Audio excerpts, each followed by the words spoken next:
una experiencia que le marcó mucho y que le generó un gran dolor fue la muerte de su madre cuando él era un niño. Esto es una de las experiencias que le hace también como pues abandonar la fe, unida a ese moralismo puritano con el que muchas veces le han transmitido a él la religión, ¿no? Como una serie de normas que hay que cumplir.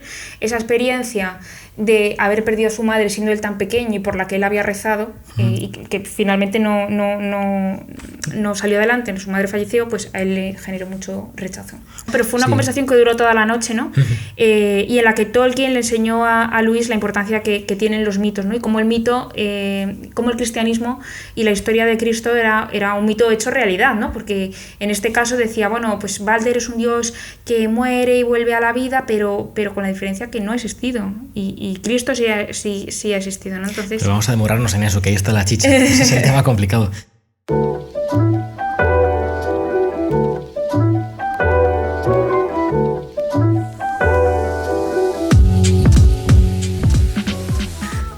Bueno, estoy muy agradecido de que hayas encontrado el tiempo. Llevábamos mucho tiempo queriendo reunirnos y ha sido difícil. Tienes una agenda apretada, yo también, la verdad ha sido complicado, pero es un gran placer darle la bienvenida a María Redondo a La Encrucijada, que es una buena amiga y también profesora de literatura actualmente.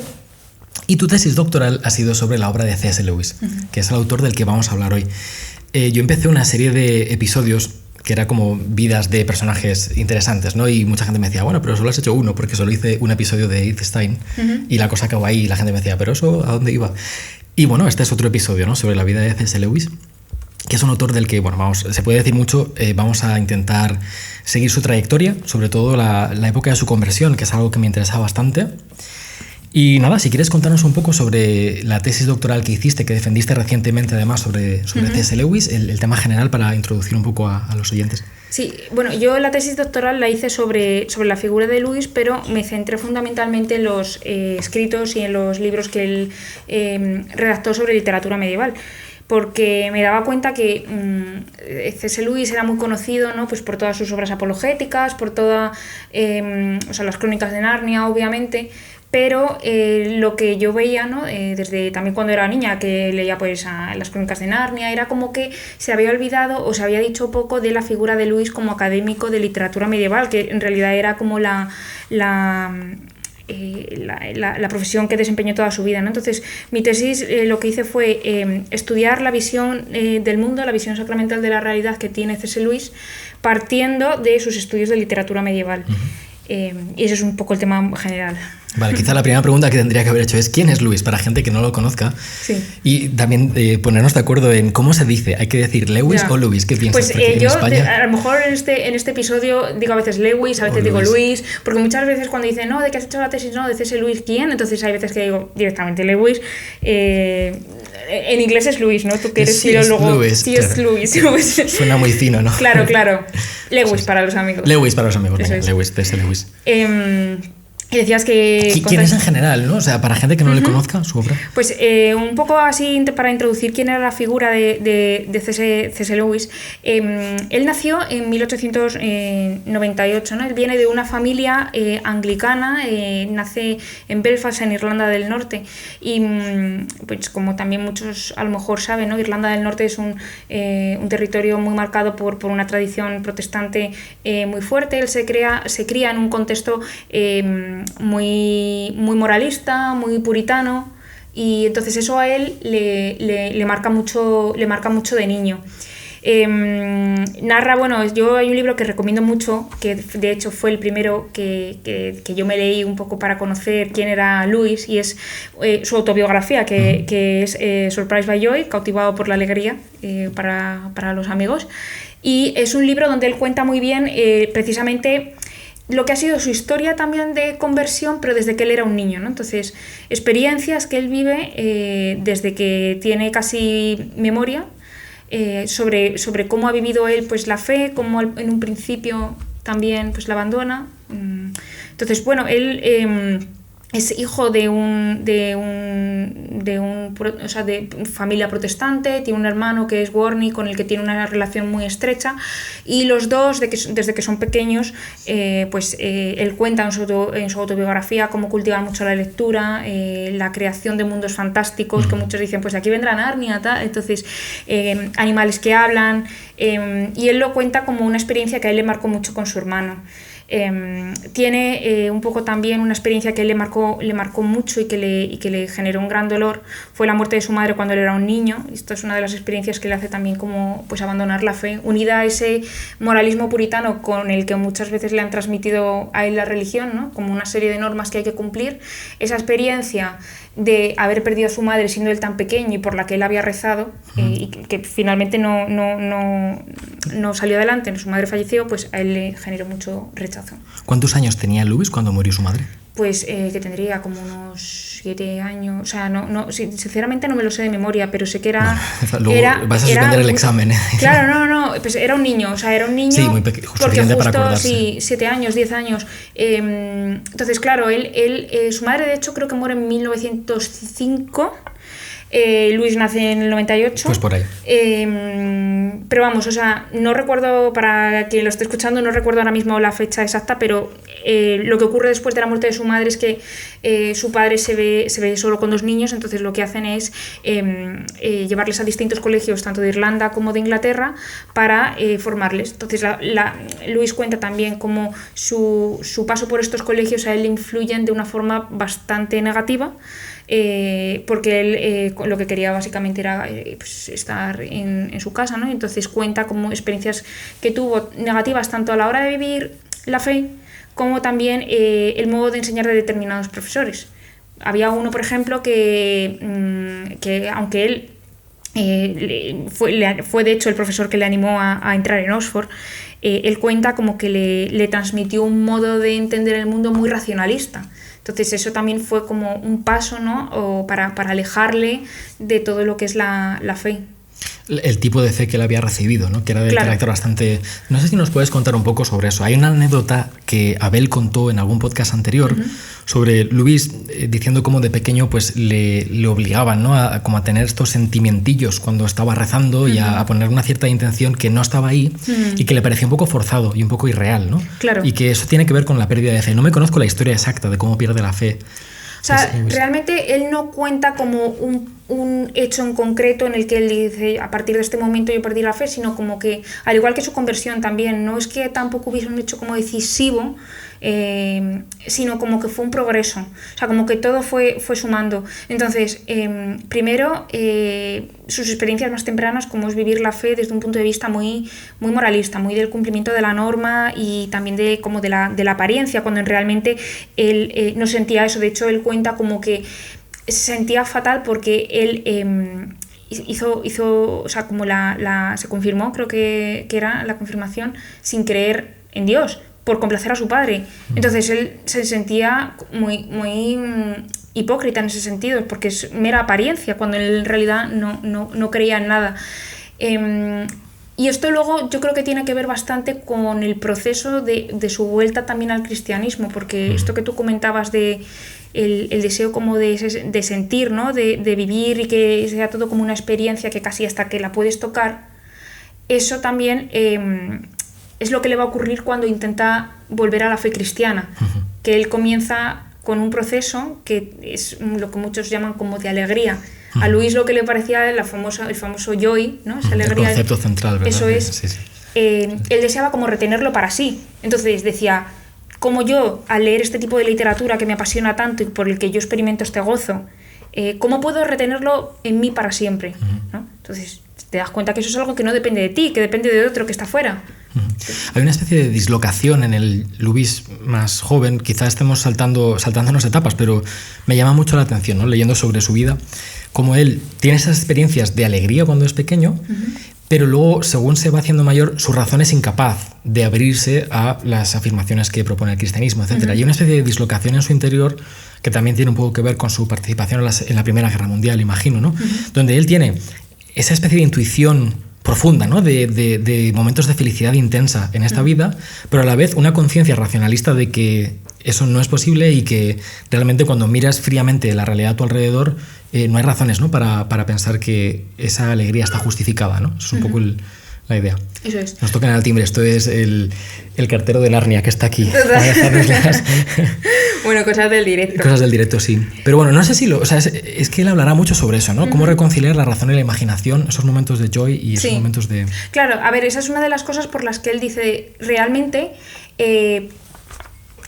él dice, citando por ejemplo también a Chesterton, ¿no? Cuando él lee el Hombre Eterno, dice: de todas las historias que yo conozco, el cristianismo es la única que veo que tiene sentido, o sea, como que es coherente tanto en lo que cuenta como en lo que uno vive. Entonces, esto que planteabas, ¿no? del racionalismo tiene que ver con o sea, él, por no saltarme un poco también etapas, durante los años de su juventud él era un racionalista profundo, o sea, por la formación que había recibido de profesores cuando él era niño, como en luego las escuelas, como cuando luego entró a Oxford, porque el movimiento que en ese momento estaba de moda en Oxford era lo que se conoce como New Look, que era un movimiento completamente racionalista y un movimiento basado también en lo que él dice que es el esnovismo cronológico, y es que es el esnovismo cronológico. Esta idea, bueno, eso es una cosa que se inventa él, ¿no? Para describir. No me conozco esto del New Look, ahora nos explicas lo que es, pero el esnovismo cronológico es esta idea de pensar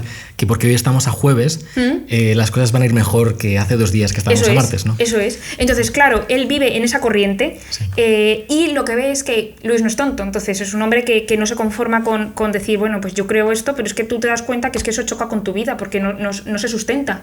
O sea, decir, si yo soy racionalista, ¿de dónde viene este sentimiento que yo estoy experimentando? ¿No? Lo que tú comentabas también la alegría que tiene él, ¿no? Desde pequeño. Claro. Vale, ¿y qué es el New Look? Si nos lo puedes explicar, eso que... El New Look, o sea, es como traducido como la nueva mirada, ¿no? Que tiene que ver con un movimiento filosófico que hay en el Oxford de este momento, en el que impera ante todo una mirada racionalista de todo, ¿no? Pues del hombre, de lo que uno estudia. Y en este sentido, ¿no? Cuando él llega a Oxford, una de las personas que le va a hacer caerse del burro, por así decirlo, fue Owen Barfield. Owen Barfield, uno de los Inklings. Sí. Bueno, por aclarar un poco lo de racionalista, si no recuerdo mal, Lewis hablaba de lo que él llamaba el materialismo vulgar, que podemos quizá explicar un poco qué quiere decir esto de racionalismo, ¿no? Porque, en fin, es un tema que hemos abordado en el podcast de varias maneras, diferentes formas de entender la razón y cómo la razón es una parte integral, ¿no? de la fe cristiana también, es decir, no es negar la razón, sino que Lewis era muy consciente de que a principios del siglo XX había una especie de racionalismo muy concreto que estaba cerrado a toda posibilidad de creer en la existencia de nada que no fuese verificable por los métodos de la ciencia empírica, etc., que ya es en sí una postura bastante, provocadora, ¿no? El intentar salir de esas categorías, pero como todos sabemos quizá, C.S. Lewis, Tolkien y Barfield son autores que defienden la imaginación y la validez de encontrar verdad en historias que van más allá de lo empíricamente verificable, donde sí que hay verdad en historias del estilo de Señor de los Anillos o de las Crónicas de Narnia, ¿no? Y a la postura contraria, que estaba muy en boga en Inglaterra en este tiempo, Lewis la llamaba el materialismo vulgar. Se refería a esta idea de que meramente nuestro espíritu no está hecho para ir más allá de nada que no sea lo que hay aquí y ahora sea tangible, y realmente no somos más que una especie de pegote de átomos que ha surgido por algún tipo de azar y que no tiene ningún tipo de nobleza en sí mismo, ¿no? Somos esencialmente barro. Bueno, por aclarar un poco lo del racionalismo. Entonces, la idea es que Lewis pierde la fe en sus años de formación, cuando él está en la escuela y cuando él llega a Oxford particularmente. Sí. Antes de llegar a Oxford hay un evento muy importante en su vida, que es la Primera Guerra Mundial. Eso es. No sé si nos puedes contar, porque esto marca a Lewis y a toda una generación, por supuesto. O sea, justo coincide con el momento en el que él deja el colegio y va a entrar a Oxford. Entonces él, en sus últimos años de formación, ya tiene un deseo muy fuerte por entrar en esa universidad, ¿no? Este profesor, que él, cautivado por la alegría, le llama como el gran Knock, ¿no? El profesor Kirkpatrick, le va a marcar profundamente desde el punto de vista racionalista, pero también es verdad que por otro lado fue para él un gran profesor que vio en él un potencial muy bueno. Lewis era un fuera de serie en todo lo que tenía que ver con el estudio de los clásicos y las traducciones de obras, y le animó profundamente a iniciar una carrera académica. Entonces Lewis tenía un gran interés en hacerlo en Oxford. Y el modo de entrar a Oxford es bastante complejo, como bien sabes. Por un lado tienes que ser admitido en lo que es la propia universidad y luego te tiene que admitir un college. Entonces, lo que pasó fue que él pasó los exámenes de la universidad, pero el college en el que él quería entrar no tenía hueco para él y le ofrecieron plaza en otro, en University College. ¿Dónde quería entrar él originalmente? New College. Él quería entrar en New College. Que es donde no había. Ahí no había plaza. Podríamos explicar que, claro, esta distinción entre universidad y college que es bastante liosa, pero Oxford funciona como una serie de residencias de estudiantes independientes, por así decir. Cada una de ellas son los colleges, ¿no? Hay unas 36 colleges, si recuerdo bien, una cosa así. Y cada uno de estos colleges es el sitio donde tú vives, ¿no? Donde luego tienes interacciones con otros estudiantes, tienes a tus profesores que también viven en el college, de hecho. Todo el sistema de tutorías que hay en Oxford, que es lo que distingue también, ¿no?, del resto de universidades que podamos conocer más. Entonces, bueno, él pasó los exámenes de la universidad, no los del college, pero es verdad que llamó la atención los de los tutores de University College, ¿no? Entonces le ofrecieron pues estudiar ahí, tenía que pasar un examen de matemáticas que a Luis se le daban fatal. Ah, sí, me acuerdo. Entonces no... En la biografía. Justo coincide, ¿no? Era un poco, por un lado, estaba como que no podía moverse. Por un lado, para entrar en el college tenía que aprovechar, o sea, tenía que aprobar, pero justo entraba la guerra, entonces para formar parte del cuerpo, digamos, de estudiantes de Oxford que va a la Primera Guerra Mundial, tiene que ser admitido por el college, ¿no? Entonces, como que ahí hay un poco de qué pasa, total, que al final entra en el college y le mandan al cuerpo de estudiantes en Oxford. Entonces, aquí hay una anécdota también que me parecía bastante bonita. Él se hace muy amigo durante este tiempo de guerra, que están en Keble College, les mandan a todos los estudiantes a Keble College y se hace un amigo, el cual se prometen el uno al otro que si a uno de ellos les pasa algo en la guerra, el otro se compromete a cuidar de la familia del contrario, ¿no? Entonces, ¿qué ocurre? Que muere este amigo suyo. Y va a ser cuando Luis se dedique durante toda la vida de la madre de este chico a cuidar de ella. Y entonces a Luis le mandan le mandan a las trincheras cerca de Bélgica a luchar. O sea, esto es justo cuando ya le han aceptado. Eso es. Porque esa es un poco la entrada trágica que tiene Luis en Oxford. Claro, hace ilusión y no, ahí te quedas, chico. No. Claro. Sí. Fue un poco también, yo creo, decir, o sea, nos hace falta gente que vaya a luchar a la guerra, tienes que aprobar este examen para entrar, pero a la vez necesitamos gente, entonces, bueno, pues entró, o sea, le aceptaron en el cuerpo de estudiantes y luego a la vuelta de la guerra, digamos que salió una norma por la cual aquellos que hubieran combatido también como cuerpos de estudiantes de Oxford, pues ya entrasen directamente al college y no tuvo que aprobar el examen de matemáticas. Así que es verdad, y luego se lo saltó, por así decirlo. Sí. Entonces, Keble era como una especie de cuartel general donde mandaban a los estudiantes que estaban alistados en el ejército durante el tiempo de guerra. Entiendo. Eso es. O sea, tenía como la fase de formación para luego ya irse a la guerra. Luis le tocó irse a las trincheras cerca de Bélgica y ahí estuvo luchando hasta que sufrió un disparo en la pierna, que fue lo que hizo que se tuviera que retirar del frente. Okay. O sea, que le mandan porque está herido, ¿no? Porque yo pensaba que era porque había terminado su servicio y... No, pues le hieren en la guerra. Ya. Sí, okay. sí. Vale, y entonces llega a Oxford, termina la guerra, Oxford estaba mermada. A mí me parece que esto es una cosa interesante de comentar, ¿no? Que en los colleges, un colegio donde había habido, pues no sé, cientos de estudiantes, eran 13. Había muerto muchos. Muchos murieron en la guerra. Estaba vacío y desolado aquello. Y yo creo que esto es algo que va a marcar a toda una generación. O sea, el hecho de pasar por una guerra, yo creo que solo lo sabe el que lo ha vivido. Entonces, tanto C.S. Lewis como Tolkien, ¿no?, que también luchan en Francia, ¿no?, pues es toda una generación que está muy marcada por la guerra y por luego les va a influir mucho a la hora de redactar sus obras y en todo lo que viene a continuación. Leí en la biografía esta que estuve hojeando sobre Lewis que en cierto momento Lewis hace una especie de tratado con la realidad, lo llama él, que es una especie de pacto interior, como una forma de conseguir resolver, bueno, quizá no resolver, pero de enfrentarse a las experiencias de la guerra, porque lo curioso es que él no escribe sobre ellas. En las obras posteriores de Lewis apenas hay referencias a la Primera Guerra Mundial, apenas hay algún tipo de intento por procesar esa experiencia traumática, ¿no?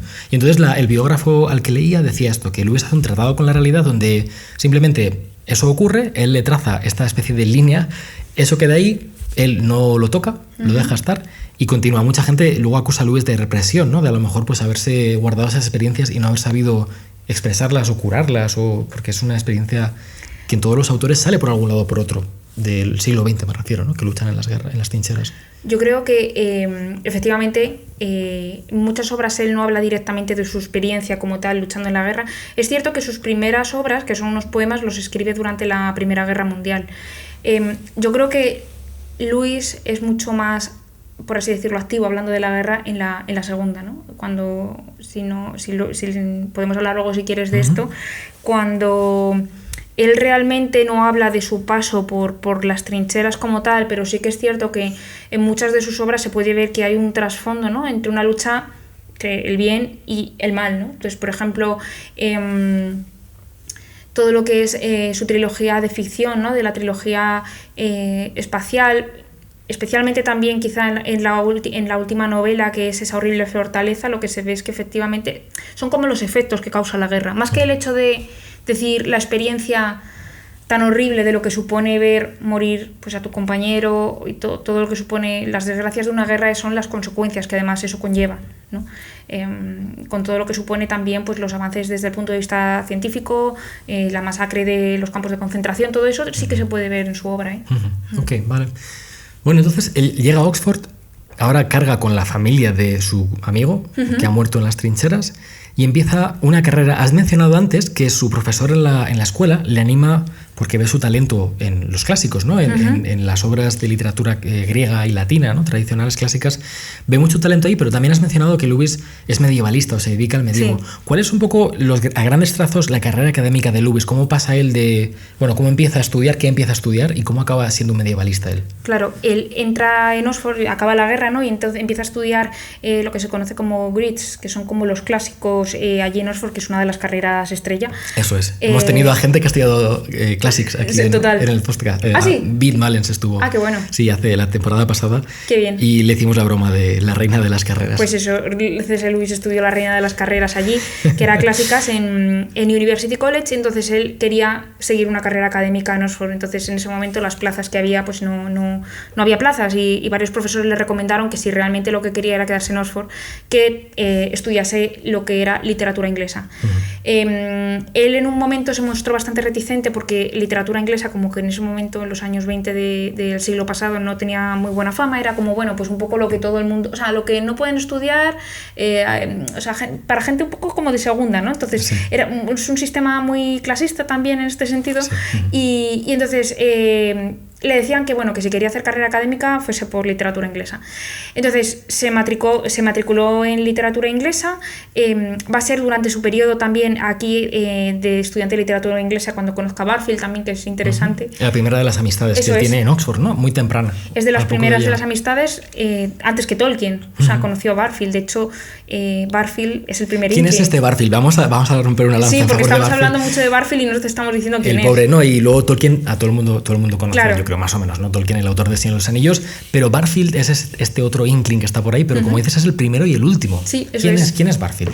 Owen Barfield fue un estudiante, ¿no? Hablo desde el punto de vista en el que se conoció directamente con C.S. Lewis. Ambos estaban estudiando literatura inglesa, entonces eran compañeros en ese momento en el Oxford de los años 20. Entonces ellos básicamente pues quedaban en esas conversaciones informales que luego darán paso al grupo de los Inklings, pues para leer también poesía. Entonces fue, digamos, como la primera amistad intelectual también junto con otro compañero que Lewis tuvo en Oxford. Entonces, Barfield supuso un punto muy importante en la vida de Lewis porque digamos que él mismo lo cuenta así en su autobiografía, fue el que le hizo ver que cuando se refería a la filosofía no podía hablar de la filosofía como una cosa.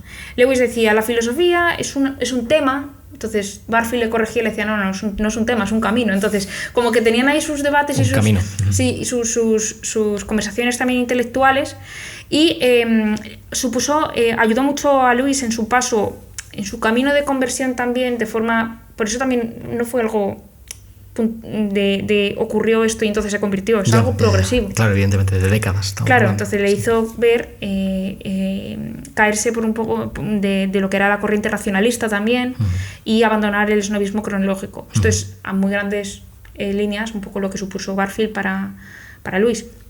Barfield estaba muy interesado en la imaginación histórica, ¿no? O sea, en sus estudios de filología inglesa A él lo que le interesa es reconstruir el mundo mental de personas que vivieron hace muchos años, cuya literatura conservamos y que nos permiten al menos intuir que el modo de ver el mundo que tenían los oyentes de la Ilíada con Homero, por ejemplo, o el público que escuchaba Beowulf en la Inglaterra anglosajona, ¿no?, en la Edad Media, comprendían el mundo de manera radicalmente diferente, tanto así que Barfield postulaba que la conciencia humana había evolucionado en paralelo con el mundo. O sea, él veía un poco esta especie de evolución paralela entre la imagen del mundo que tenemos y la imagen que tenemos de nosotros mismos y cómo eso va modificándose mutuamente, ¿no? Esto suena a lo mejor un poco denso y un poco filosófico, pero simplemente es esta idea de que el pasado es muy importante, no solamente como algo que está ahí y que ha terminado de ocurrir, sino, esto lo leí también en la biografía y me encantó, que Barfield le enseña a Lewis que el presente también es un periodo. Eso es. Y nada más que un periodo. Eso es. Y que es algo que también va a pasar, es un poco hegeliano. Justo no, pero por eso también luego dice que le ayudó a abandonar el esnovismo cronológico, Eso que es que parece que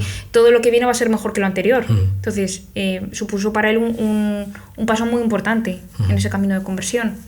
Vale, entonces él ha encontrado esta primera amistad en Owen Barfield. Tenemos a Lewis estudiando literatura inglesa. Eso es. Y evidentemente aquí el tercer elemento de la fiesta que nos falta es a Tolkien. Eso es. Que también va a ser uno de los grandes amigos. A Tolkien le conoce cuando ya está, digamos, como profesor de literatura en Oxford. Entonces, se conocen en una reunión digamos, del departamento de filología de la universidad, allá por, yo creo que es en el año 1926, cuando conoce a Tolkien, y ya posteriormente va a dar lugar al grupo de los Inklings. Entonces, bueno, un poco por seguir con lo que me habías preguntado de la trayectoria académica. Eso es, porque nos hemos ido Claro, del tema. nada. Pues él estudia literatura inglesa, se lo concentra todos los cursos, en lugar de estudiarlo pues en 4, lo hace menos, entonces fueron unos años bastante duros de estudio. De hecho, Por decisión propia, perdona que te interrumpa. Él decide estudiar la carrera de clásicas a menos años. Decidió estudiar la carrera de inglés. Literatura, perdona, sí, de literatura inglesa, eso es de inglés. Pues no lo sé, la verdad. No, pero es verdad lo que dices, que clásicas son 4 años, sí. Él cambia, ¿no? Clásicas acaba. Él acaba de estudiar clásicas. Ah, vale, ok. Sí, vale, clásicas vale. lo acaba. Vale. Lo que pasa es que cuando termina de estudiar clásicas no hay trabajo para eso. Vale. Entonces sus profesores le recomiendan. Pues estuvo un año cubriendo una vacante de un profesor de filosofía, pero ya. Entonces le recomiendan que si quiere hacer carrera académica en Oxford, las oportunidades van pues por literatura inglesa. Vale, ahora lo entiendo, eso es. Entonces, un poco también por el hecho, yo creo, también de apresurarse a buscar un trabajo. Estudia literatura inglesa en menos tiempo. Entonces, supone también un esfuerzo muy grande a nivel intelectual. De hecho, no recuerdo ahora mismo qué biógrafo decía, pero se puede ver efectivamente como que su diario, que es All Road Before Me, que es el título de su diario, tiene muchísimas menos entradas, ¿no? Muchas que en cualquier otro año, porque estuvo plenamente enfocado en el estudio. Claro, a saco, con perdón, pero es que es muy difícil eso que consigue él. No, tenía un cerebro muy privilegiado, y no solo un cerebro. Hombre, está esta anécdota de que él le invitan a dar como una especie de... ¿Cómo es esto? ¿Un concurso? No es un concurso, no es una especie de concurso de oratoria. En Trinity. Sí, que gana... Y le empieza a hacer famosillo dentro de la universidad, me refiero. Sí, eso creo que es una anécdota en el que justo yo creo que es por este momento, ¿no? Cuando él está viendo que colleges tienen plazas para trabajar, le invitan, creo que a Trinity, ¿no? Como para dar como una especie de lecture y entonces no cae muy bien, ¿no? Entre los miembros de Trinity y sí, eso se cuenta. Entonces luego, bueno, resulta que coincide que en ese momento aparece una vacante en Magdalen College para ser lecturer y tutor de literatura inglesa allí. Entonces aplica y le cogen. Es una vacante que la va a ocupar hasta el año 1954. O sea, va a estar toda su vida, desde 1925 hasta 1954, como fellow, lecturer y tutor de Magdalen College, hasta que en el año 54 le ofrecen la cátedra de literatura medieval en Cambridge. Y renacentista, que eso es importante también, medieval y renacentista. Ok, sí, eso es verdad. Efectivamente, eso saldrá después. En este contexto, entonces, él se queda como profesor permanente, ¿no? Más o menos. Tiene que renovar la plaza, pasan varias cosas, pero se queda en Magdalen College. Y es en este contexto en el cual él conoce a Tolkien. En una reunión de departamento, ¿no? Como quien diría, tú y yo vamos al departamento un día y conoces a un Tolkien contemporáneo. Imagínate cómo sería eso. Vale, y a partir de ahí, ¿cómo surge esta amistad tan importante que va a marcar su paso, ¿no?, del ateísmo al cristianismo. Pues como he comentado, estas reuniones que eran reuniones informales, ¿no?, lo que nosotros conocemos hoy como los Inklings, al final estas conversaciones surgen en un contexto de amistad. Tú no empiezas a contarle tu vida interior a cualquier persona, ¿no? Entonces el grupo de los Inklings nace como un grupo de amigos que se juntan para leer literatura nórdica, ¿no? Este grupo de los Inklings inicialmente no tenía este nombre, sino que tenía otro que era los Coldbitter, sí, los muerde carbones. Eso es. Literalmente, ¿no?, en castellano. Eso es, que lo dirigía Tolkien. En islandés eso se diría ¿cómo era esto? Creo que es como mordedores de carbón. Creo que no tiene un acento al lado. Si tuviera un acento al lado sería, esto es súper pedante. Coldbitter o Coldbitter, no sé. Bueno, que es muy parecido al inglés coldbiter, o sea, alguien que muerde carbón, algo así. Porque estaban tan cerca, o sea, se reunían junto al fuego, y porque hacía frío, no sé, haría en las noches de invierno, ¿no?, de allí del Magdalen College, que estaban como mordiendo el carbón de lo cerca que estaban ahí de la chimenea, ¿no?, contándose sus historias. Y esto lo fundó Tolkien para leer literatura nórdica en la lengua original. Entonces, bueno, en un principio, digamos, la condición para entrar era leer a los mitos nórdicos en el idioma original. Y bueno, luego al final Lewis entró también ahí. Su dominio de la lengua no era igual que obviamente la de Tolkien en este sentido, pero bueno, fueron surgiendo como un grupo de amigos en la que, bueno, cada uno leía sus obras. En este contexto, pues obviamente Lewis escuchó El Señor de los Anillos, Tolkien escuchó Las Crónicas de Narnia. Entonces, bueno, pues ahí se iniciaban, había dos tipos de reuniones. Por un lado, los martes por la mañana, que quedaban en el Eagle and Child, conocido también por estas reuniones. Sí, en Oxford, ¿no? En Oxford, eso es, era un pub muy famoso. Exacto, a tomar cerveza esencialmente, es lo que hacían. Y los jueves por la noche quedaban en Magdalen College en las habitaciones de C.S. Lewis. Entonces, que eran un desastre, por cierto. Sí. Las habitaciones, ¿no? En el sentido en que el tío pues echaba la ceniza de la pipa en el suelo y bebía siempre muy desgarbado, no tenía mucho... Sí, pero era en otros tiempos, ¿no?, donde la gente fumaba en las habitaciones, en las tutorías. Eso es, sí. Increíble, sí. Entonces, él cuenta, Lewis, como Tolkien jugó también un papel muy importante en su conversión, precisamente porque como todo este grupo de amigos, que es de amigos no elegidos, se concentraban en torno a lo que era el mito, ¿no? Los mitos, ¿qué son los mitos? Entonces decía, esta idea que obsesionó en un momento a Tolkien, que desde el punto de vista, él no era creyente, entonces... Lewis no era creyente, entonces. Claro, ¿no? Lewis no era creyente, o sea, él disfrutaba de la lectura de los mitos, y él cuenta que había un mito en concreto, el mito de Balder, que era un dios que muere y vuelve a la vida, como que siempre le había llamado mucho la atención. Entonces, hablando de esta idea de lo que era el mito y de cómo, pues, de la verdad que hay en los mitos, se inicia la famosa conversación, ¿no?, entre Lewis, Tolkien y también Hugo Dyson, que tuvo lugar, ¿no?, en estos caminos, para aquellos que hayan estado en Oxford, en Addison Walk, un camino, o sea, un paseo que duró hasta toda la madrugada, yo creo que fuera. Bueno, creo que dieron un paseo, pero hacía viento y se volvieron al college, una cosa algo así, ¿no? Pero fue una conversación que duró toda la noche, ¿no? Y en la que Tolkien le enseñó a Lewis la importancia que tienen los mitos, ¿no? Y cómo el mito, cómo el cristianismo y la historia de Cristo era un mito hecho realidad, ¿no? Porque en este caso decía, bueno, pues Balder es un dios que muere y vuelve a la vida, pero con la diferencia que no ha existido, y Cristo sí ha existido, ¿no? Entonces, pero vamos a demorarnos en eso, que ahí está la chicha. Ese es el tema complicado. Vale, bueno, entonces esta anécdota famosa, esto pasa en septiembre o así, ¿no? Sí. Porque Lewis invita a Tolkien y a este otro Inkling, Hugo Dyson, a cenar a su college, ¿no? Y después dan un paseo.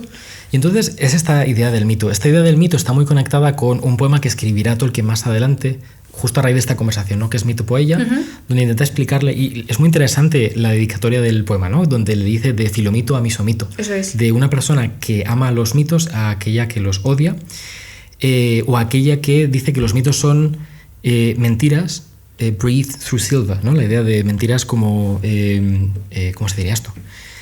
Como hebradas de plata, ¿no? Una cosa así. No de plátano, sino de plata. Como hebras de plata, sí, que luego lo dice mentiras muy bonitas. Mito Poella, ¿no? Eso es, exacto. Sí, son como mentiras bonitas, que es lo que pensaba Lewis, ¿no? Lewis pensaba, los mitos son, y aquí volvemos a la dislocación entre la imaginación y la razón en Lewis, que me parece tan interesante. Los mitos habían cautivado su imaginación, porque él los leía, los disfrutaba y le causaban esta sensación de joy, ¿no? La idea del gozo profundo. Pero al mismo tiempo, la razón se le imponía como una evidencia muy fuerte de que este mundo se reduce a ese materialismo vulgar en el cual se había formado, tan típico de finales del siglo XIX, principios del XX en Inglaterra. Claro. Y entonces Tolkien ayuda a Lewis a reconciliar estos dos mundos, ¿no? Dándose cuenta de qué, o sea, cómo lo reconcilia. Esa es la clave, que es con esta idea que dices tú, ¿no? Del mito cristiano, cristianismo como mito. Claro, yo creo que la clave para entender esto es el concepto de Joy, que se relaciona con el mito. O sea, está unido. Por un lado dice, vale, yo desde el punto de vista... Yo creo en un racionalismo, ¿no? Es decir, es que esto no puede ser verdad, ¿no? Pero a la vez, yo cuando leo los mitos nórdicos, a mí eso me produce digamos, una experiencia estética, digamos, me despierta a mí un anhelo que deseo retener, ¿no? Porque es donde realmente a lo mejor yo encuentro ese consuelo para las respuestas que yo tengo en mi vida y que no brota de mí, que eso no es algo que yo, digamos, me propongo y creo y entonces ya está, sino que procede de otro. Entonces esa idea del objeto, digamos, fuera de mí, que digamos es el que me da esa alegría, le produjo a él como un choque muy fuerte entre lo que él había vivido, su forma de pensar. Había algo que no conectaba, ¿no? Sí, ese es como el argumento del deseo, ¿no? Que se va a llamar. O sea, la idea de que Lewis se da cuenta de que ese deseo, ese anhelo que hay en el corazón humano, se tiene que corresponder con un objeto, que ha sido un argumento criticado de muchas maneras. ¿Sí? Pero bueno, es la idea de que si como lo decía él, que si hay una silla en el corazón humano y esa silla está hecha para que alguien se siente sobre ella, por así decir, ¿no? Esta idea de, vale, aquí hay un deseo, un anhelo que yo experimento al leer los mitos, y ese anhelo que yo tengo, o bien es un anhelo estéril que no conduce a nada y que es una especie de error o de equivocación del corazón humano, un engaño, que sería la postura racionalista, o bien se corresponde con algo, pero se corresponde con algo que no se puede satisfacer aquí en este mundo, sino que remite a algo que va más allá de este mundo, ¿no? Claro. Y supongo que la clave es ese darse cuenta de que, de entre todos los mitos, a ver si lo decimos bien, de que el cristianismo, que es una religión que se funda en un hecho histórico, o sea, que profesa comenzar a partir de algo que ocurre, también es un mito, se puede leer como un mito, en el sentido en que no solamente se puede estudiar el cristianismo de manera racionalista, viendo si este hecho histórico ocurrió o no ocurrió, sino de manera imaginativa. Es decir, el mismo joy que él experimentaba al escuchar los mitos, ¿no? Se reproduce también, no solo se reproduce, sino que se concentra en el Evangelio, como una especie de luz blanca que luego se refracta en historias particulares, ¿no? Pero esa especie de centro imaginativo, o esa especie de poder para capturar la imaginación, ¿no? Que tiene el cristianismo en cuanto que historia, o sea, en cuanto que mito, narración, ¿no? Independientemente de si ocurre o si no ocurre. Eso es. Una cosa importante a tener en cuenta es que Lewis no se convierte al cristianismo de golpe, bueno, ya lo decías tú antes, ¿no? Sino que hay una primera conversión al teísmo y después llega al cristianismo. Esta conversación en Addison Walk, o sea, en este paseo que hay en los jardines del Magdalen, es cuando él es capaz de captar la verdad del cristianismo, pero ha habido una conversión anterior. De hecho, antes de llegar aquí ha habido una preparación, ¿no? Donde él va desactivando un poco esos prejuicios que él tenía, y esto es un trabajo más racional que imaginativo, de hecho, ¿no? Sí. Y esto ocurre en los años previos, por así decir, a esta conversación tan famosa que tiene con Tolkien, ¿no? Que es lo que he contado un poco antes, que tiene que ver con las experiencias estéticas que él vive, ¿no? Pues desde el hecho de decir, él menciona, por ejemplo, los paisajes que él veía desde su casa en Irlanda, ¿no? Las colinas, que decía, es que este paisaje, esta belleza no puede venir, o sea, tiene que venir de algún sitio, ¿no? Muchas veces por decir, es que este deseo de, por así decirlo, de conocer, digamos, el creador de esta belleza, ¿no? Que tengo delante de mí, o sea, quién es, ¿no? Simplemente porque se despiertan en ti unas preguntas, ¿no? Que él decía, pues tiene que venir de alguien, no ha podido ser azar. O sea, cuando yo descubro algo que es perfecto, ¿no? Como tiene que venir de alguien que es perfecto. Entonces, muchas veces él tenía esta experiencia, ¿no? Que se repetía continuamente, y eso a él le hacía como buscar. Puedes tener como dos actitudes, ¿no? Decir, bueno, pues es fruto del azar, las cosas son así, o puedes no conformarte, como era su caso, y seguir buscando, porque Luis lo que era un buscador innato. Entonces él siempre dice, cuando yo entré a Oxford me recomendaron dos cosas: que no me hiciera amigo de un filólogo ni un papista, y que Tolkien era las dos cosas. Que esto es como muy que se cita mucho, pero otra de las cosas que dice es como que tienes que tener mucho cuidado con las cosas que lees. Decía, a él las lecturas, ¿no? Y esta búsqueda intelectual que él tenía le ayudaron mucho, ¿no? En lo que es su camino. Y la clave, yo creo, también en su conversión es que cuando él descubre a Dios, ve completamente, ¿no? Y pues todo lo que has comentado antes del mito, ve que existe una coherencia entre aquello que vive y piensa, ¿no? Una forma de reconciliar estas dos. Es. Si me permites, te voy a leer una cita, es que me parece, claro. Me encanta. Vamos a ver, esto es una forma en la que él expresa este contraste que él tenía. Dice, por un lado, hay un mar de muchas islas de poesía y de mito, y por el otro un racionalismo superficial, vulgar y triste. Casi todo aquello que yo amaba creía que era imaginario, y casi todo aquello que creía que era real pensaba que era grisáceo y sin significado, sin sentido. Es esta la dislocación de la que hablaba antes, ¿no? Una cosa que me parecía interesante en lo que decías es que C.S. Lewis tiene una conversión que es muy literaria, puesto que él, claro, estaba estudiando en este momento muchas obras de literatura medieval, y creo que un aspecto que le ayuda mucho es comparar la literatura contemporánea que se escribe en el siglo XX y la visión del mundo que transmite con una visión que sus estudios medievales le descubren, con la que él no estaba familiarizado. E independientemente del juicio racional sobre la verdad de esa literatura, estos estudios del mundo medieval le ayudan a ver que hay una especie de visión del ser humano más coherente, o al menos que tiene más profundidad, más densidad, que esas caricaturas, esos personajes que salían de la literatura de principios del siglo XX modernista, ¿no? Se decía, ¿no? Al estilo de H.G. Wells, ¿no? y Bernard Shaw, por ejemplo, estos caracteres que eran de otro estilo. A mí esto es una de las cosas como que más me llamó la atención, ¿no? Porque como lo que hemos comentado al principio, como que uno tiende a pensar que Lewis era muy buen comunicador, que lo era un gran apologeta, pero todo esto ¿dónde vive? ¿De dónde viene? ¿Cuál es la fuente de la que bebe, por así decirlo?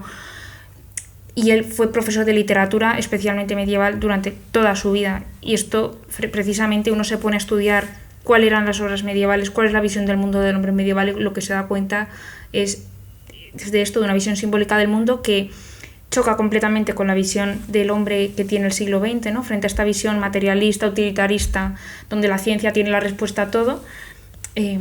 Lewis se encuentra con una visión del mundo, ¿no? Leyendo las obras medievales que es completamente opuesta, ¿no? Y que es una visión, ¿no? Que nosotros llamamos también simbólica o sacramental, donde al final todas las cosas proclaman, ¿no? La gloria de Dios, como dice el Salmo 19. El Salmo, sí. Entonces, esta visión yo creo que a él le va a servir también para reforzar, digamos, su fe durante toda su vida. A mí me interesaría, podemos demorarnos un poquito sobre esto porque me parece muy interesante, ¿no? Esta cosmovisión medieval sobre las cosas, esta idea de la sacramentalidad. Bueno, ¿qué significa sacramentalidad? Tenemos que explicarlo, ¿no? Pero ¿cuál es esta visión del mundo que hace que Lewis empiece a darse cuenta, bueno, pues a superar ese prejuicio cronológico, ¿no? Darse cuenta de que la visión del mundo que tenían sus contemporáneos, las personas del siglo XX de principios, tiene defectos cuando la comparas con ciertos aspectos de la visión medieval. Tampoco se trata de decir que Lewis era un dinosaurio, aunque él se llamaba a sí mismo dinosaurio, pero vamos, pero que él rescata cosas de la visión medieval que son útiles, pero no es un nostálgico, ¿no? Por necesidad. No, al contrario. Además, él se preocupa como de dejar mucho. Hay un libro que es muy famoso también, es La imagen del mundo, de Discarded Image. La imagen descartada. La imagen descartada, precisamente por esto, porque es una imagen que hoy no tiene, o sea, no la compramos, ¿no? Entonces él se preocupa mucho en decir, a ver, yo no estoy diciendo que hay que volver al sistema tolemaico, o sea, yo sé de que desde el punto de vista científico hemos superado el modelo que explica el universo. Lo que yo quiero decir es que hubo un tiempo, ¿no?, en el que el hombre era capaz de percibir esta visión simbólica del mundo, es decir, que yo veía una montaña, veía un paisaje bello y me remitía a Dios. Entonces esa visión del mundo iba conectada con el hombre, porque era, digamos, pues era la visión que tenía. ¿Qué ha ocurrido? Pues él achaca también al Renacimiento, ¿no? Muchos hablan de la modernidad. Para Luis, la modernidad comenzó en el Renacimiento, ¿no? Con este dualismo y la separación, ¿no?, de la parte como material, de la espiritual. Ahí ya, digamos, como que empieza como todo el periodo de declive. Entonces lo que Luis intenta rescatar fundamentalmente y ofrecer al mundo es esta visión simbólica y sacramental de la realidad, que no se trata de, digamos, como hacer un autoconvencimiento, sino simplemente decir, comprender, ¿no? qué es lo que él también había vivido en su propia experiencia, porque además él hablaba, es que es muy interesante, porque él había sido un ateo convencido. Entonces es muy interesante ver también, porque escribe desde el lado también de la persona que ha sido atea. Entonces yo creo que es muy interesante ver cómo lo que él intenta ofrecer al hombre del siglo XX, ¿no? Es esta visión de las cosas como signos y objetos que hablan de otra, ¿no? Esta idea también otra de cosa. Eso es. ¿Qué quiere decir visión sacramental de la realidad? Pues es un término muy complejo. Yo después de hacer la tesis sí, podrías hacer de la tesis, sí. Me da cierto como reparo, ¿no? Porque o sea, continuamente pues sigo leyendo, me sigo formando, pero al final lo que hace, o sea, lo que es curioso, porque Lewis en su famoso libro también La alegoría del amor relaciona el simbolismo con el sacramentalismo, ¿no? Entonces aquí también aparece todo un tema bastante complejo y polémico sobre el tema del símbolo, la alegoría, ¿no? Y todo el debate que existe también con Tolkien, porque en realidad mucha gente dice, no, pues es que Lewis lo que hace es trampa, ¿no? Porque está hablando de alegoría, o sea, está hablando de símbolo, pero en realidad lo que está haciendo es una alegoría. Yo creo que la idea, más allá de cuestiones terminológicas de lo que quiere decir Lewis con este sentido de comparar el simbolismo con el sacramentalismo, es que efectivamente las cosas materiales nos remiten a su creador, ¿no? O sea, que todo participa, ¿no? de este objeto que pues para él es Dios, y en cierta forma pues todas las cosas, toda la creación participan con una jerarquía, obviamente, y pues el hombre participa más del ser de su creador que una planta, que esto también es muy interesante porque aquí se ve como toda una concepción también neoplatónica de lo que es el concepto que Lewis tiene del mundo. Pero por resumir un poco y no irme, cuando él habla de sacramentalismo, creo que lo que él hace referencia es a esto, ¿no? Que las cosas materiales nos hablan de su creador. La participación. Bueno, a mí es que en la encrucijada me gusta zambullirme hasta las profundidades de estos temas, ¿eh? No me parece algo de lo que haya que huir o haya que tenerle miedo.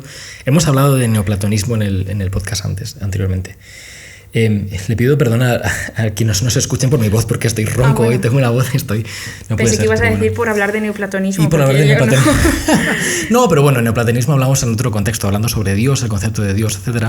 Pero bueno, ¿qué es el neoplatonismo? Bueno, se podrían decir muchas cosas, pero tú lo has dicho muy bien, que es el concepto de participación, ¿no? El concepto de participación en el sentido de toda la realidad es una especie de todo armónico, ¿no? Orgánico, donde cada elemento no se puede reducir a sí mismo, sino que su relación con otros elementos del todo, por así decir, es significativa para entender la esencia de cada elemento. Es decir, cada una de las partes de todo lo creado es mayor que la parte tomada en sí misma. Y que no es un panteísmo, porque luego no es un panteísmo, claro, exacto. Porque él también incide en esto, o sea, no es un panteísmo, sino que cada criatura tiene su dignidad en tanto que ser individual. Eso también incide mucho. Good point, eso es, sin divinizarlos. Claro. Esos elementos. Vale, eso sí. Sí, y bueno, y sacramento, pues a ver, sacramento es un término que él toma más del cristianismo medieval, ¿no? La idea de sacramento significa símbolo también, ¿no? Significa testamento no significa sacramento como es un signo. Unión entre varias realidades. Sí, todo este debate de la alegoría, de los signos, los símbolos, alegoría es como que tienen los significados más cerrados, ¿no? No sé si quieres explicar un poco solamente esta distinción entre la alegoría en Lewis versus lo del símbolo en Tolkien. Hemos hablado de esto antes en el podcast, de todas formas. Hemos hablado. Sí, no en este, pero creo que lo hablamos cuando hablamos con Amela. ¿Sabes lo que pasa? Que es una parte que la tengo... O sea, es que... O sea, luego cortamos. Te cuento. Vale, sí, no te preocupes. Y tampoco lo pongas en las tomas falsas porque luego te cuento mi debate sobre esto. Ah, sí, vale, luego lo metemos. Sí. No, pero a ver, te quería preguntar otras cosas.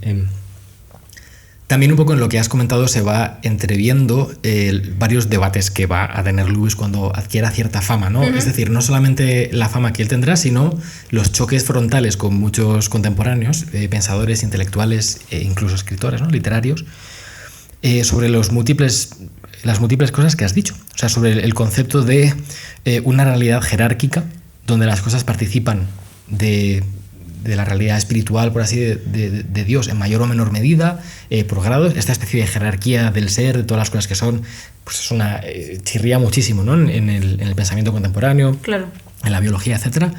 Luego has mencionado la alegoría del amor. No me quiero meter todavía ahí, pero vamos a poner un poco el contexto primero, ¿vale? Antes de llegar a estos temas candentes que luego van a ser causa de muchos debates en los que se va a meter Luis porque le encantaba meterse en fregados, primero vamos a hablar de cómo se hace famoso, ¿no? La llegada a la fama, por así decir, ya no en los circulillos de Oxford, sino a nivel nacional en Inglaterra y allende. O sea, él era muy buen comunicador. De hecho, hay varios testimonios, existen varios libros en los que sus propios estudiantes también hablan como de las dotes que tenía Luis como comunicador. Y digamos que él salta, por así decirlo, un poco a la fama como apologeta a raíz de pues, los años 40. Bueno, su conversión, que claro, no lo hemos dicho, pero después de este paseo con Tolkien se convierte. Se convierte.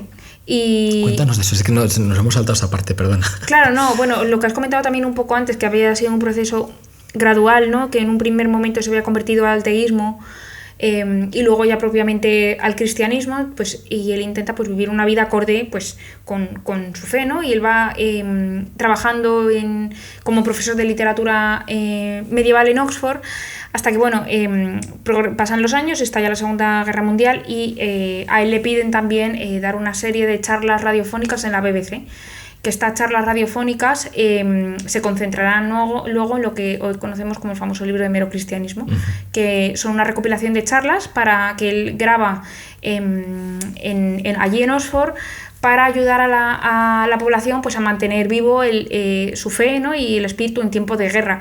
Y entonces en estas charlas habla pues, mucho con temas que tienen que ver pues, con la ley natural, con cuestiones morales sobre el bien y el mal, el perdón, el pecado, temas morales, o sea, un montón de temas que realmente eran los que le cuestionaban, ¿no? a las personas de este momento. Entonces ahí adquiere una fama muy importante como apologeta. Luego también va a ser durante estos años 50 cuando publique prácticamente las obras, todas lo que va a ser las crónicas de Narnia también. Y muchos ensayos que hoy podemos leer en distintos libros que se han, digamos, editado con varios de estas cuestiones que tienen que ver más con el carácter apologeta y divulgador de C.S. Lewis, ¿no? Entonces, es verdad que él, insisto, que yo creo que es importante, él reafirma su fe también a través de su profesión, que es académico en literatura medieval, adquiere una fama como divulgador y apologeta muy importante, que esto yo creo que también nos sentó bien en Oxford, ¿no? Entonces va a ser ahí un momento también un poco de encrucijada. Va a ser...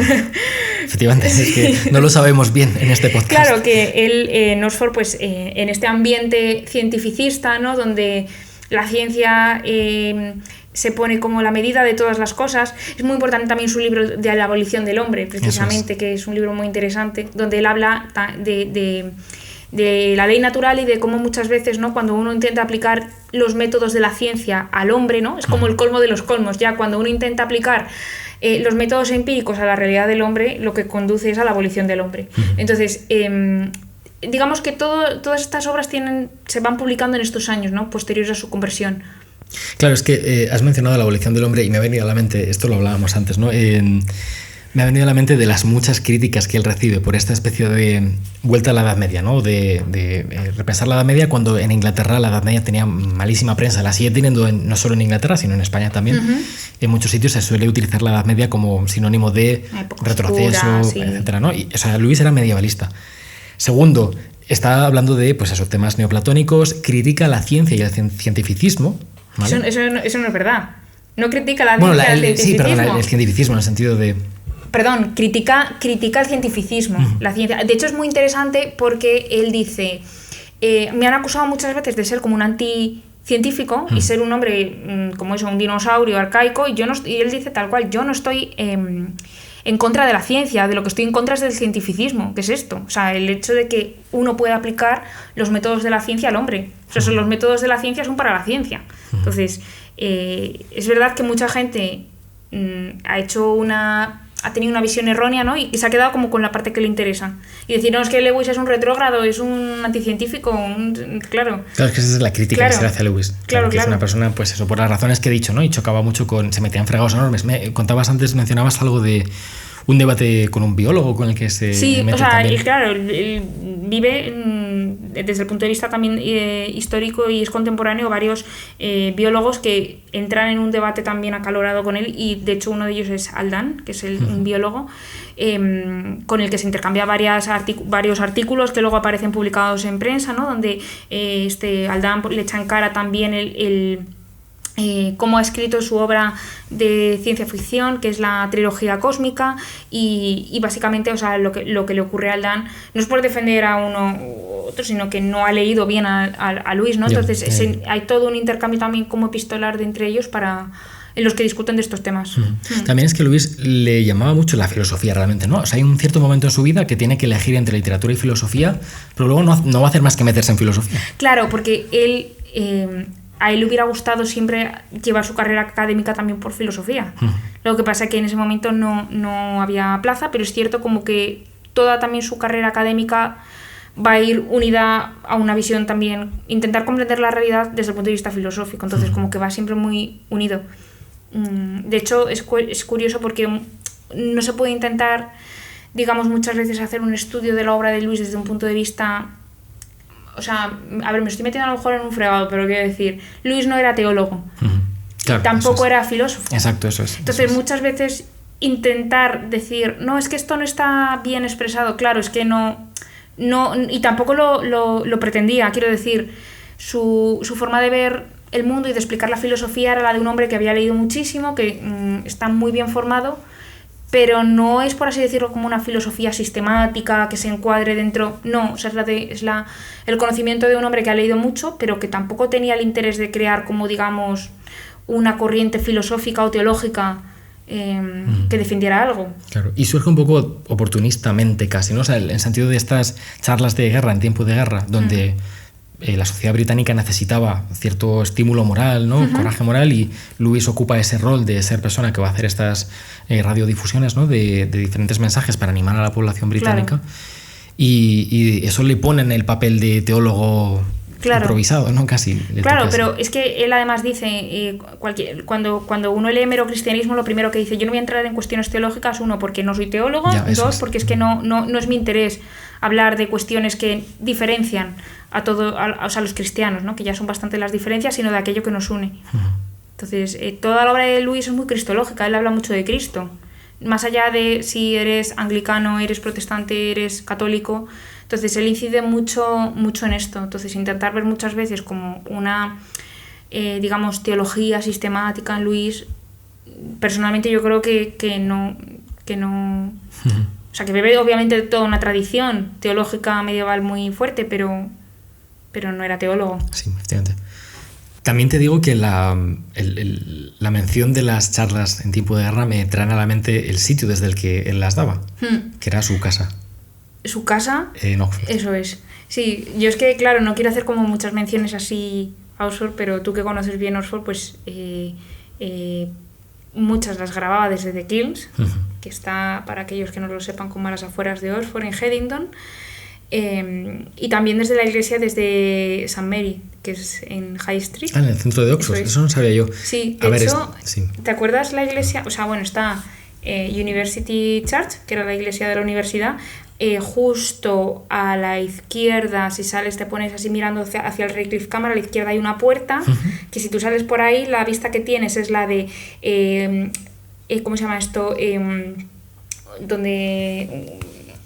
¿Cómo se llama? Un capitel donde hay un león, ¿no? Sí. Una farola. En el lado izquierdo. En el lado izquierdo, entonces decían, ¿no? Pues eso, como que Lewis también se inspiró en cierta forma en esa imagen que él tenía cuando salía de grabar los episodios de la BBC desde University Church. No sabía eso. O sea, sí. Ese callejón es famoso porque tiene lo de la farola, el león, y no hay un armario en la calle, pero es como todos los elementos. Y un fauno. Eso, ¿sabes? Todos los free tours pasan por ahí, todos los tours para enseñar eso, sí. Bueno, esto estoy sacando el tema porque María no lo ha mencionado, pero tú viviste en casa de C.S. Lewis en The Kilns. Nos conocimos, de hecho, allí en Oxford. Sí. Y fue un privilegio para mí que me invitaras, ¿no? A ir a The Kilns a conocer la casa de Lewis. Sí. Yo no sé si nos quieres contar un poco cómo es la casa de Lewis. Has dicho que está en las afueras. Sí, se conoce como The Kilns. Es una casa que está a las afueras de Oxford, en el barrio de Headington y ahí vivió desde los años 20, cuando terminó la Primera Guerra Mundial. Compraron esa casa para vivir con la hermana de este amigo suyo que había fallecido, con su madre. Él iba y venía en bici desde Magdalen College para ir a dar clase, y allí estuvo viviendo hasta que murió. Y para mí fue una experiencia maravillosa. Yo estuve allí de estancia cuando estaba haciendo la tesis, y una suerte. ¿Cómo se llega a vivir en la casa de C.S. Lewis y qué es hoy en día la casa de C.S. Lewis? La casa de C.S. Lewis actualmente forma parte de la C.S. Lewis Foundation, que está en California. Y entonces ellos tienen un programa de Scholars in Residence que pueden aplicar para vivir allí, pues durante pues unas semanas o un trimestre, un curso académico, que están haciendo distintas investigaciones. Y luego pues también tienen cursos de verano. Entonces es una casa que sigue manteniendo pues las habitaciones que estaban... Tal y como estaba, más o menos, ¿no? Porque sí, ha cambiado un poco la cosa. Claro, sí. no creo que la cama sea la de Lewis, pero... Bueno, pero ¿tu habitación era donde...? Sí, mi habitación era donde murió Luis. Murió Lewis. O sea, que tenías el fantasma de Lewis ahí. Sí, yo dejaba el ordenador así abierto, digo, a ver si por la noche me escribe algo de la tesis. Pues mira, no estaría mal. Sí, pero... Y nada, y luego pues había visitas guiadas también, muy divertido, porque era una casa en la que vivían pues académicos, profesores o estudiantes también que estaban haciendo distintas cosas en la Universidad de Oxford. ¿Cuánta gente vivía a la vez de académicos allí? Pues que pueden vivir, no sé, 5 o 6. 5 o 6, sí, de estudiantes que están en este programa, ¿no? Sí, de estar en la casa de C.S. Lewis. Sí. O sea, no tienes que estar necesariamente estudiando sobre C.S. Lewis, sino que cada uno puede estudiar distintas cosas relacionadas con la universidad. Y luego había visitas guiadas, porque, bueno, para aquellos que también deseen pues, conocer Oxford, The Kilns tiene visitas guiadas y la verdad que merece la pena conocerlo. Está en un entorno muy, muy bonito. Está justo al lado de la C.S. Lewis Nature Reserve, que tampoco se han dado demasiadas vueltas al nombre, que es una reserva natural, ¿no? Sí, donde de C.S. Lewis. Claro, pegada a The Kilns, donde bueno, pues... muy evocador, ¿no? Sí, él iba a pasear por ahí, ¿no? Por esa zona, ese parque que hay al lado. Bueno, ¿y qué tal la experiencia viviendo en esa casa? Muy buena, ya te digo. Sobre todo con lo de las visitas guiadas. Es que me acuerdo de la anécdota que me contaste, que me hacía mucha gracia. Había visitas guiadas 3 días a la semana. Entonces, bueno, pues lo que supone pues es como una casa museo. Entonces, claro, sí. A lo mejor tú estabas haciendo la comida, ya pasaban al lado el grupo de turistas y te estabas haciendo pues una tortilla. Entonces, bueno, pues la anécdota es divertida. Sí. Pero la experiencia muy, muy buena. Sí, ¿no? A pesar de que sales de tu habitación y te encuentras ahí una cola de turistas, ¿no? Para entrar en tu casa. De hecho, María y yo hicimos alguna cena española en casa. Sí, las Spanish Dinner de The Kilns. Que hacíamos tortilla, poníamos jamón, no sé qué. Sí, a mí me pedían siempre que por favor hiciera tortilla. Sí, eso estaba que es la cosa más fácil del mundo, pero era como... Pablo y yo íbamos a enseñarles como el buen comer, ¿no? Los británicos se quedan ahí fascinados, ¿no? Diciendo, ostras, pero esto, ¿qué ceremonia es? De todas formas, no vivías con británicos, vivías con americanos en ese momento. Sí. ¿O había británicos también? No, eran todos americanos. Sí. Vale. Sí. Hay una cosa que me llamaba la atención de The Kilns, que es que las habitaciones no están conectadas de una manera muy normal, ¿no? O sea, hay como esta habitación que no está conectada con un pasillo, sino porque que es una ampliación. Es una ampliación. Tienes que cruzar un dormitorio para llegar al estudio del fondo. Es una ampliación, porque luego en The Kilns vivían... O sea, estuvieron viviendo Mrs. Moore, que era esta señora, la madre de este chico, su hermano, o sea, la hija... Y también vivió Luis durante mucho tiempo con su hermano. Entonces, y luego cuando se casó con Joy también vivía allí Joy. Entonces como que la casa se fue como reestructurando también cuando se mudó su hermano, hicieron esa ampliación. Y cuando se casa, vamos a avanzar a la siguiente parte porque has mencionado a Joy Davidman, ¿no? Se llama. Cuando se casa con esta mujer al final de su vida, ¿él estaba en Cambridge o estaba en Oxford? Él justo coincidió, a ver, él empezó, digamos, como una relación de correspondencia con ella, pues como en el año 52. Les presentó un amigo en común, ¿no? Que Chad Walsh, que de hecho era uno de los que entrevistó a Luis, de los primeros que entrevistó a Luis, entonces les puso en contacto. En ese momento Joy estaba en América, para aquellos que no lo sepan, Joy era poeta, ella escribía también, era judía americana, que en ese momento estaba divorciada, y le gustó mucho la obra de Lewis, entonces comenzaron a escribirse por correspondencia por el año 52.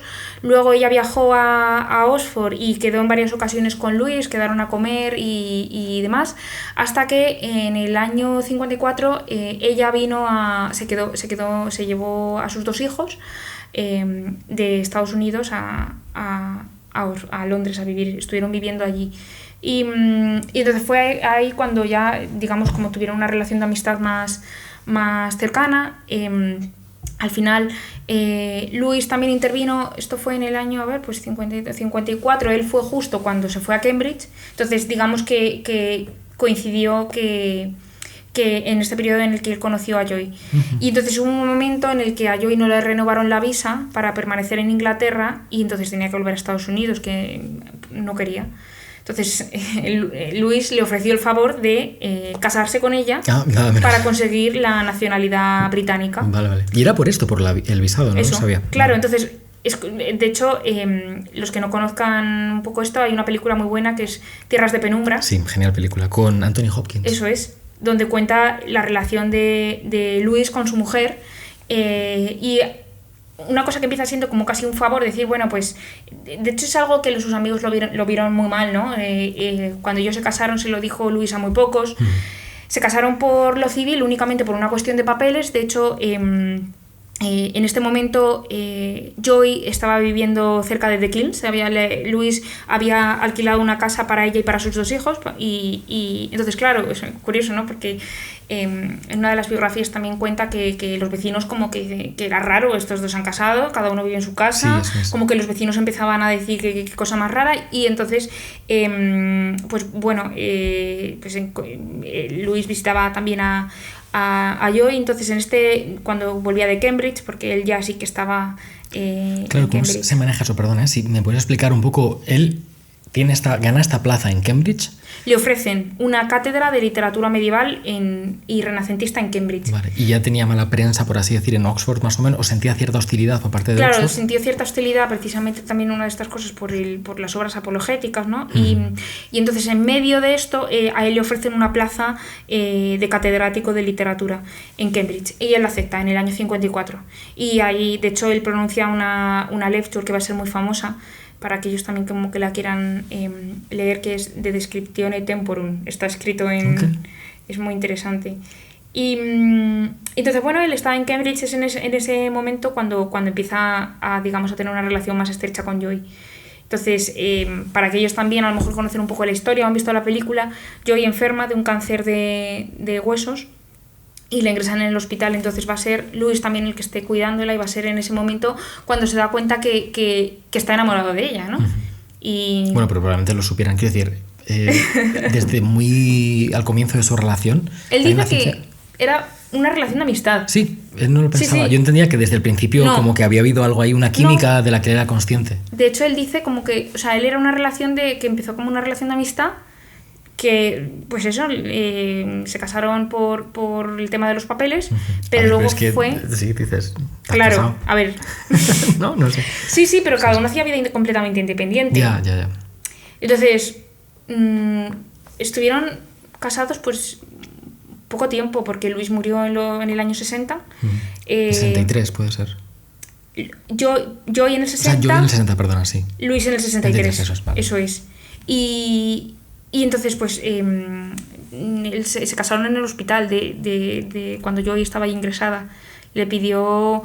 estos son un poco chascarrillos. Un poco chascarrillos, sí, pero sí. A ver, la película Tierras de Penumbra... Te lo cuenta muy bien. El impacto que tiene esta parte en la vida de Lewis sobre su pensamiento también es importantísimo. Sí, y es muy bonito sobre todo ver cómo él escribe cuando muere su mujer. La pena es una pena enorme, ¿no? Entonces él escribe Una pena en observación. Es un libro muy bonito que tendrá como unas 40 50 páginas, y él habla sobre todo como de esta experiencia del dolor, y es muy interesante si se compara con otro libro que él tiene, que es El problema del dolor, y dices, vale, no es lo mismo hablar del dolor cuando lo has vivido, ¿no? Cuando lo estás viviendo, que hablar del dolor desde el punto de vista teórico, ¿no? Entonces es un libro en el de Una pena en observación, que él escribe cuando muere su mujer, donde se plantea también un montón de cuestiones existenciales, ¿no? Donde Dios como el que le empuja y le dice... O sea, bueno, todo esto por lo que has creído, ahora, ¿no? ¿Ahora qué? Entonces, Y a pesar de todas esas preguntas que se hacen, que son humanas, porque si no, no sería... o sea, es la parte más humana del dolor y del haber perdido a alguien que quieres mucho. A pesar de eso, o sea, lo supera.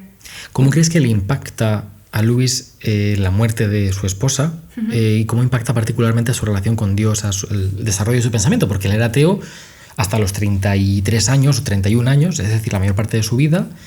Y entonces, a ver, quieras que no, pues hay un peso importante, ¿no? de ese haber sido ateo. Y en esta última parte de su vida, él experimenta con grandísimo dolor, como tú dices, ¿no? La muerte de su esposa, de la cual se da cuenta de que estaba enamorado, de hecho, ¿no? Pues él es curioso porque si uno lee también su correspondencia durante el tiempo que Joy está enferma, él continuamente pide, o sea, se agarra mucho a Dios. O sea, en ese momento Dios tiene un papel muy importante en su vida. De hecho, a todos sus amigos, cuando les escribe en ese momento, le pide pues que intensifiquen las oraciones por Joy. Tiene a Dios muy presente, ¿no? Y justo cuando ya muere y uno lee una pena observación, se puede ver que la parte humana está completamente pues rota, ¿no? Aparece toda una serie de preguntas. Es un libro en el que aparecen como muchas preguntas acerca de pues cómo vivir, ¿no? Ese duelo.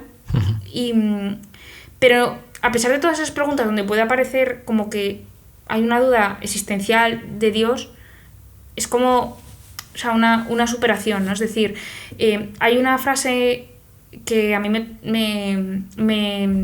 ¿cómo se dice? Me tocó también mucho cuando ves Tierras de Penumbra, ¿no? Que dice que es el dolor es el megáfono que Dios utiliza para despertar a un mundo de sordos, ¿no? Entonces él también es una de las frases que dice Anthony Hopkins también en Tierras de Penumbra. A él le sirve para agarrarse a Dios, ¿no? Y para dar gracias, es decir, por el tiempo que le he tenido, que no ha sido mucho, pero que he sido muy feliz. Pero es una lucha enorme, ¿no? O sea, para que una persona se quite la idea de que Dios son una especie de castillos en el aire que uno se hace intelectualmente y de explicaciones para todo, respuestas, no sé qué, cuando él verdaderamente pasa por esa experiencia de ver a su esposa morir de cáncer de huesos, se tiene que enfrentar al gran sádico, como lo llama él, ¿no? O sea, la idea de que Dios, o sea, esa tentación de pensar en Dios como una persona que es simplemente un ser sádico que busca nuestro sufrimiento. Yo creo que él ha tenido ya como una experiencia de encuentro con Dios en la que, de hecho es curioso, a mí me gusta como mucho ver los años, porque uno entiende como todo. El último libro que Luis escribe antes de morir es el de Cartas a Malcolm, que es precisamente un libro sobre la oración. Entonces, a mí, cuando ves las fechas dices, como ves el crecimiento también de Luis, ¿no? O sea, no se trata tampoco de presentarnos a un Luis como desde un punto de vista como geográfico, como un santo, que parece que tenemos que estar de acuerdo, esto es una de las cosas que pasa, que cuando uno hace la tesis de un autor parece que tiene que estar de acuerdo con todo lo que dice. Sí. Pero digo, yo creo que hubo, como que Luis, a raíz de la muerte de su mujer, trabajó todo lo que era esa unión con Dios. O sea, Cartas a Malcolm es un tratado sobre la oración, de cómo rezar. Y yo creo que ese tratado solo se puede escribir desde la propia experiencia de estar cerca de Dios. Entonces, a pesar de ese dolor, él ha tenido ya una experiencia, ¿no? En la que, poco antes de escribir Narnia, yo creo que es cuando él dice que ha descubierto un nuevo rostro de Dios, que es el de su misericordia y su perdón. Entonces, esto él ya como que lo ha vivido y lo ha venido como trabajando a lo largo de muchos años. Y entonces un poco... Hombre, una cosa muy interesante de todo esto es que Luis era una persona que, según él, según su propio testimonio, había sido arrastrado al cristianismo, ¿no? Había entrado con la sensación de que Dios le estaba... con la sensación de que Dios se le hacía presente y él no quería. O sea, no era una especie de deseo de wish fulfillment, ¿no? De estás proyectando una serie de deseos sobre algo que llamas Dios, sino que de hecho su razón se va dando cuenta, las piezas van encajando y de pronto Dios se vuelve muy real. Y eso lo describe él como una partida de ajedrez que juegan contra él. No que él juega contra él, sino que es como que Dios va haciendo avances, ¿no? Por así decir, y va derrotándole. Y entonces es muy curioso e interesante ver esto justamente cuando en el final de su vida se tiene que enfrentar a esta experiencia tan purificadora quizás, ¿no? De muchas veces de duda o experiencias que pueden hacer a muchas personas tener que profundizar mucho más en su relación con Dios, porque imágenes a lo mejor insuficientes que tenemos de Él se nos vienen abajo cuando pasamos por momentos tan difíciles, ¿no? Como estos. Bueno, nos estamos quedando sin tiempo y para acabar te quiero hacer 2 preguntas así conclusivas y cualquier otra cosa más que quieras añadir y lo dejamos aquí, ¿vale? Pero sí que me gustaría que a lo mejor nos pudieras recomendar pues libros de C.S. Lewis que creas que le pudieran interesar a la audiencia, no sé, 3 o 4 libros que se te ocurran, que creas que tienen cierto valor hoy en día, y también si nos puedes explicar por qué crees que habría que leer a Lewis todavía hoy. Pues, por ejemplo, un libro de lectura así para aquellos que quieran un poco introducirse y que no hayan leído a Lewis, sería Cartas del diablo a su sobrino, que a lo mejor también muchos lo han leído, pero creo que es un libro como para realizar un primer acercamiento. El otro día me decía una amiga, me he leído un libro de Lewis, tal, digo, ¿cuál? Cartas del diablo a su sobrino, y yo, bueno, a veces que es un poco denso, que he tenido que leer alguna vez, 2 veces, pero a mí es un libro que yo cuando lo leí me daba cuenta que tenía una inmensa actualidad y que en el fondo lo que demuestra también es que Lewis conoce muy bien la parte psicológica humana, ¿no? Porque para aquellos que no conozcan muy bien de qué va este libro, es un libro que tiene forma epistolar, ¿no? En la que un demonio escribe a su sobrino cómo ser un buen demonio, ¿no? Es como que le instruye, entonces tiene esa parte como divertida acerca de cómo conseguir que a la persona a la que tiene que tentar pues se condene, ¿no? Entonces básicamente, sí. Es divertido en el sentido de decir, es un tema, claro, serio, pero... Es serio, pero dices, jolín, con qué sutileza, ¿no? Esto que yo, por ejemplo, no le doy importancia, ¿no? O algo que es, bueno, una anécdota muy simple y ya está. Por ejemplo, a mí me llamó mucho la atención un pasaje en el que Lewis contaba, ¿no? Como cuando uno entra a estudiar a una biblioteca, ¿no? El deber de un estudiante es estudiar, ¿no? Entonces estoy en la biblioteca pensando, es que tengo hambre. Entonces, si quiero estudiar bien, lo que tengo que hacer es ir a comer, porque es que si no, no puedo estudiar. ¿Estoy haciendo bien levantándome yendo a comer o estoy quizá como yéndome de mi obligación, convenciéndome de que hay un bien mayor por el que yo...? Entonces, es un modo de presentar las cosas cotidianas de la vida que a nosotros nos pasan como continuamente desde un punto de vista que te hace pensar, ¿no? Entonces, ese sería, por ejemplo, un libro también. Luego... Mero cristianismo también es un libro muy bueno. Los 4 amores también es un libro muy bueno para introducirse y por supuesto Cautivado por la alegría. Su autobiografía. Eso es, a mí me parece que es un libro clave. ¿Por qué hay que leer a Lewis? Pues muchas veces yo creo que uno lee a Lewis y si no le dicen que murió en el año 63, es que es de una actualidad brutal, o sea...